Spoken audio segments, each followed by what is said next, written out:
Do you want to do that one more time? I could. That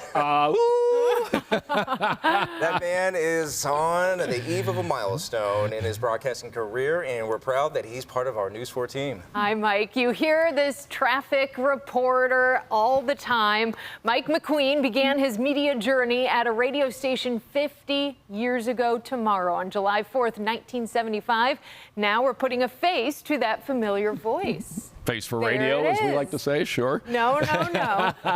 All right, let's take us back into time here. 1975, Where did you start? And then what was the timeline? What brought you to Buffalo? I was fresh out of Point Park College and Point Park University now. It was a little station in the Laurel Highlands near Pittsburgh called WLSW in Connellsville, Pennsylvania. It was literally in a summer cabin, 3,800 feet up in the air. The transmitting tower was right next to the log cabin, and that's where you saw that picture of me sitting next to my turntables there playing records on that radio station. That was 50 years ago tomorrow. Wow. It may not have even had a market size. It was that small. It was tiny, yeah. And then another couple of small stations after that, another one in the Pittsburgh area, and then I went to Delaware and worked at the Eastern Shore, Delaware, Ocean City, Maryland area for a while. There I am in 1975. I had a little more hair back then. Yeah, how about that? But looking at me sitting next to those turntables brings to mind all of the changes that have happened along this journey I've been on for the past 50 years. We went from records to tape to CDs. I was involved with the first on-air digital platform back in the mid-90s on WJYE with Infinity Broadcasting. We launched one of the first digital platforms. We were the guinea pigs, so to speak, back then. Wow. And then today, I mean, did you ever think we would be where we are today? No. Back in 1975? I mean, today when I'm filling in on the new 96.1, ironically, I'm back on that radio station again. So thanks to Bob Barnett, shout out to Town Square for having me there.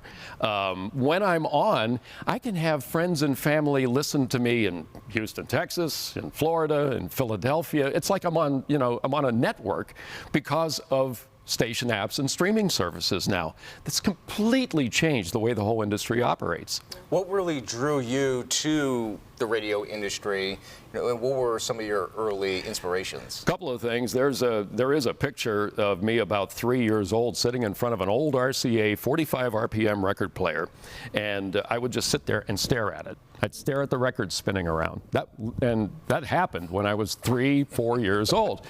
A little bit later on, I was kind of guided toward it because of the way my voice sounded by counselors in high school, and I always had a knack for writing, so I got into journalism, and the rest is history, so to speak. There you go. I mean, you clearly have the voice. Well, thank you. And the personality. You know what such my mother bubbly personality. My mother used to say, when someone would say, "Oh, he has such a great voice," my mom would say, "He has a big mouth."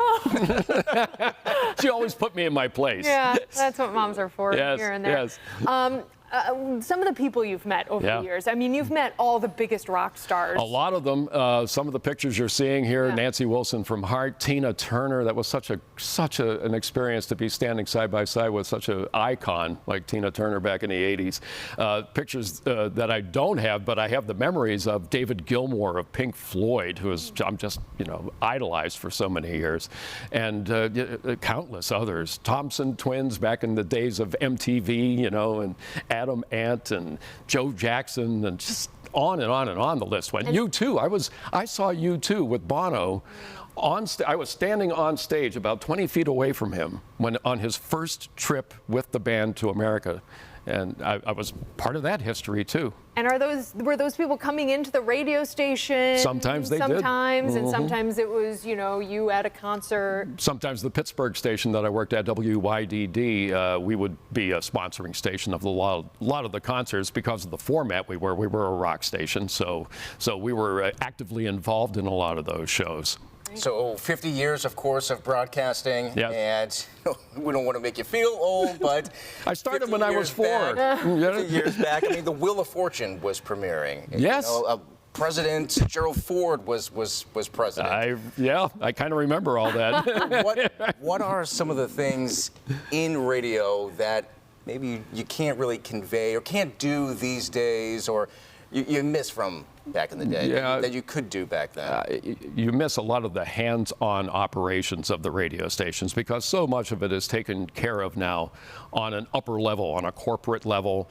The big transition that went on between private ownership to corporate ownership during the 90s was such a major change that, you know, you didn't really have that on-hands input like you did back in those earlier days. I think that's one of the biggest things. Yeah. Wow. Yeah.